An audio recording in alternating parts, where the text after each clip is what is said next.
Um, I've been asked to speak about structuring farming in Trinidad and Tobago. And I just want to start by saying, for a young man like myself, who grew up in the west of Trinidad and Tobago and may not be used to farming as is more evident in the countryside and some of south and central regions of Trinidad and Tobago. When people speak to you and tell you that agriculture is a way to economically empower yourself, sometimes you're a bit doubtful. And it is that doubt, first of all, that we need to dissuade and get out of the minds of our population and get out of the minds of our youth. It is encouraging these youth to understand not just how important, but how profitable this business of farming can be. And we have been able, through the efforts of a number of individuals in Trinidad and Tobago, their constant agitations online. Off the bat, Mr. Bermudez comes to mind, Mr. Omadat Maraj, and others who have been preaching for breadfruit, for cassava, for sweet potato, for our local crops, outlining the nutritious value and also the viability of business from these things and the sustainable nature in which they can feed us as a people. But we have not seen a governmental approach to educating people across the board to the importance of food and local food security.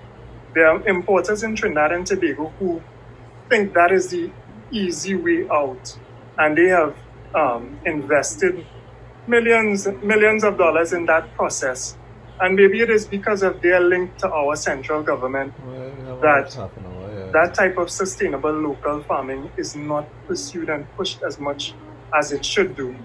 But we have to feed ourselves, Andy.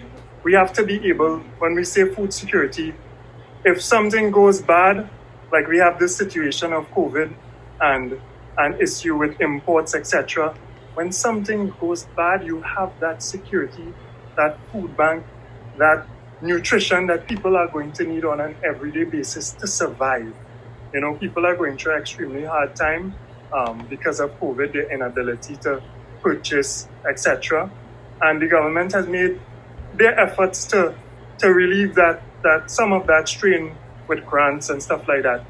But the money is of no use, Andy, if we try to eat it. The paper is of no nutritional value. So structured farming, ensuring that we plant enough crops to sustain us, and obviously we would have to link, as Carolyn was saying, with the nutritionists and those people in that field that would be able to give us this mixed plate. And Trinidad and Tobago is fortunate that we have so many crops that are local to us and that grow so well and carry immense nutritional value. We have so many fruits that are super foods, those foods that are rich in color, that provide nutrition on a tremendous level.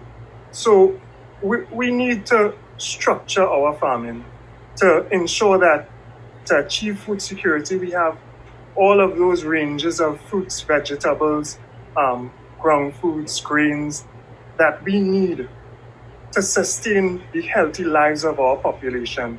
We are in a fortunate land.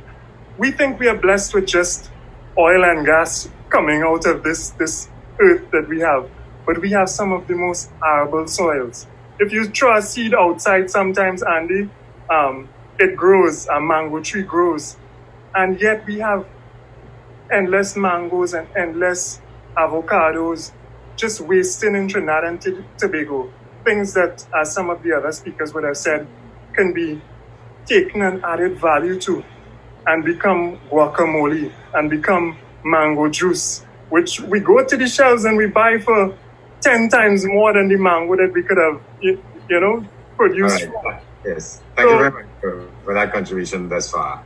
Yeah, so structuring this farming is essential.